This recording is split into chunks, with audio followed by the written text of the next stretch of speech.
The one thing King Charles could not tolerate Prince William and Princess Kate doing. King Charles III has always maintained a deep respect for royal tradition and protocol. Yet there is one modern habit he simply cannot tolerate in his son and daughter-in-law. Prince William and Princess Catherine have embraced a casual, relaxed parenting style. They frequently allow their 3 children to address them by their first names at home. The king finds this practice deeply uncomfortable and inconsistent with royal upbringing. Multiple royal sources confirm Charles views it as a breach of necessary hierarchy. Charles believes children must learn respect and deference from the earliest age. One longtime courtier explained in a recent interview with a major British newspaper. He grew up calling his parents Mama and Papa in private, but never by first names.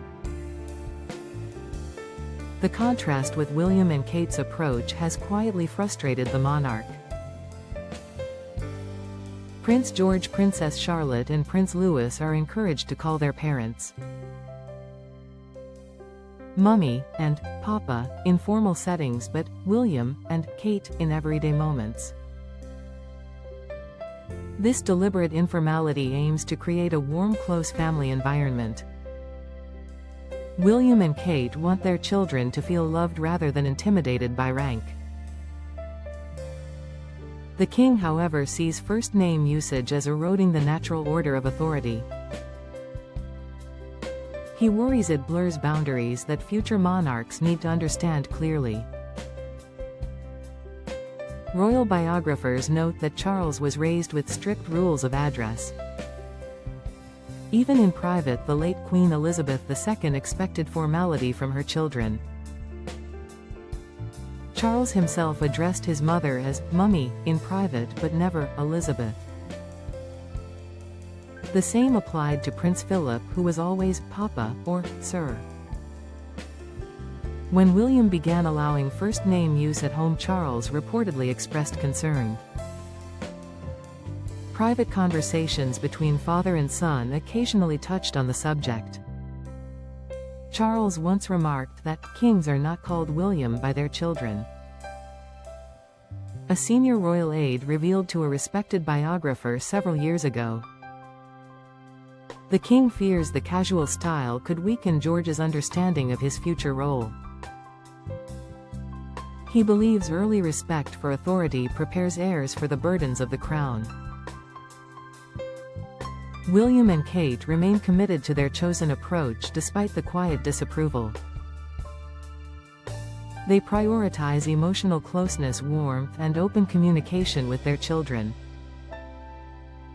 Catherine in particular has spoken about the importance of a nurturing family atmosphere.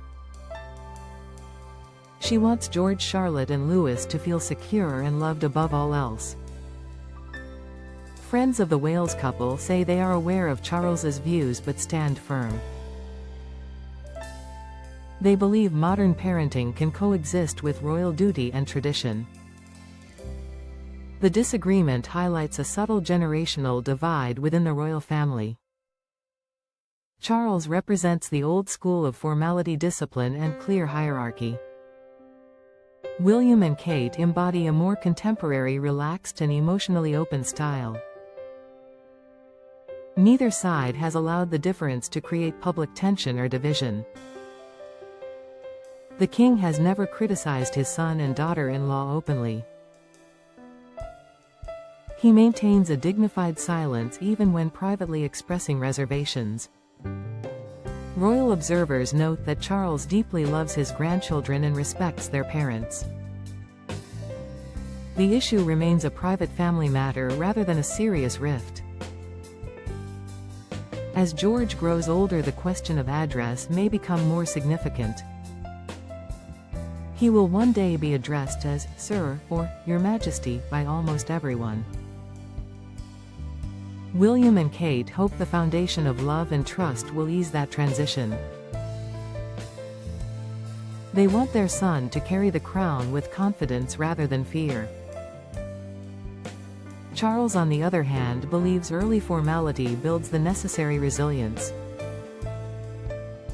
He sees structured respect as preparation for the isolation that monarchy often brings. The contrast reflects broader changes in royal parenting across generations. The Queen and Prince Philip were formal even with their own children. Prince Charles and Princess Diana introduced more warmth and physical affection. William and Kate have taken that evolution one step further into everyday informality. Insiders say the king has learned to accept the difference without comment. He focuses instead on being a loving grandfather and supportive father. When the children visit Charles, they instinctively switch to "Grandpa" and "Sir." The shift happens naturally, showing the children understand different contexts. The Wales family spends quality time together at Enmore Hall and Adelaide Cottage. There, the relaxed atmosphere prevails with laughter, games and first-name familiarity. At Balmoral or Windsor, the children adopt a more formal tone around senior royals. This adaptability suggests the parenting style has not created confusion or disrespect. Royal experts predict the issue will remain a private family difference. It is unlikely to become a public controversy or source of lasting tension. King Charles has always placed enormous value on family unity and harmony. He would never allow a parenting disagreement to damage his bond with William. The first name at home habit is simply one of many modern touches. William and Kate have introduced casual clothing, open affection and less protocol. Charles may disapprove quietly, but he recognizes the love behind their choices. He sees his grandchildren thriving, happy and confident in their parents' care. The monarch's own childhood was shaped by duty, distance and formality.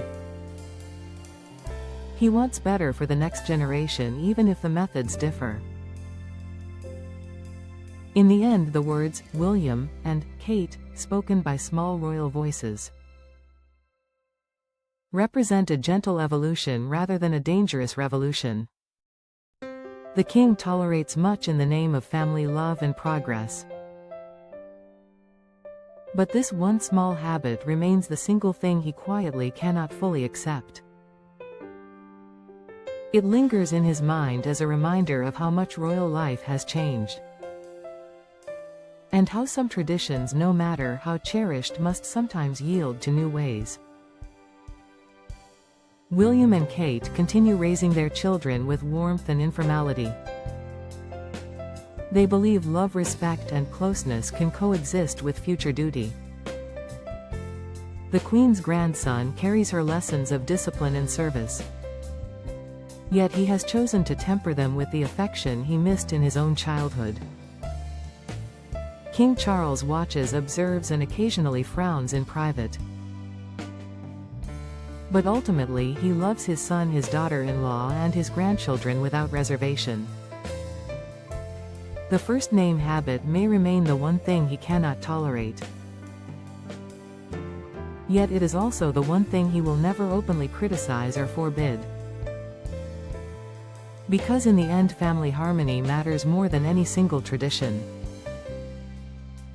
And that perhaps is the greatest lesson of all.